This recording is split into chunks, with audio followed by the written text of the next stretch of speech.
So I was thinking before we get to ByteDance, TikTok, or maybe Douyin as well.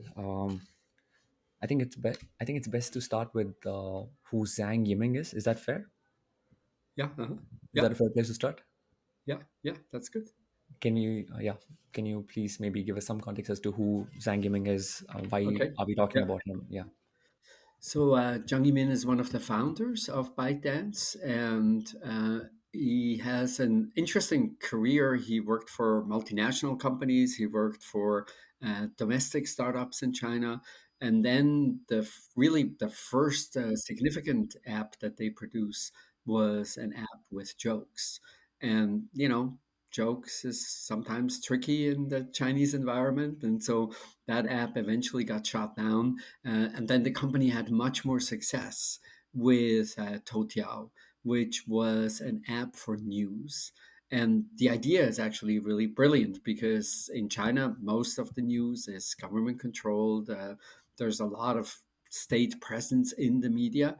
And the idea for Toutiao was that it would sort of find these unusual news stories that maybe are not widely reported, maybe they're far away from the population centers, and so it became a really important source of news for many people, which matters a little bit for the eventual development of TikTok, because the way the algorithm works, the way you find these unusual news stories, that had relevance for Toutiao, obviously, but it also had relevance for Douyin, the domestic version of TikTok, and then TikTok itself. If I'm not wrong, I think Mr. Yiming left. So if I'm not wrong, he had started a company and he was working on that company, and then he just realized he left the company that he founded to found another company, right? If I'm not wrong.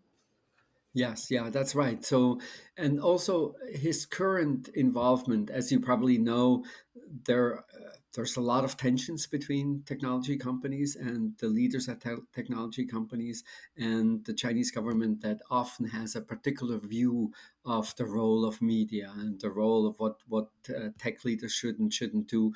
And so he's one of the people who eventually took sort of a back seat in the organization, and then his co-founder, actually, who, or maybe someone who was very early in the company, took over and was part of the is now part of the leadership team of ByteDance.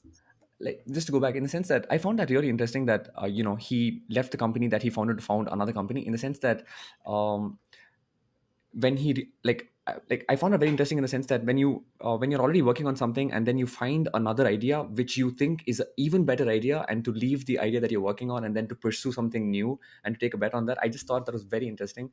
And I thought it takes like a different kind of courage to kind of maybe pursue things like that. At least I wouldn't be able to do it, so I found that pretty interesting.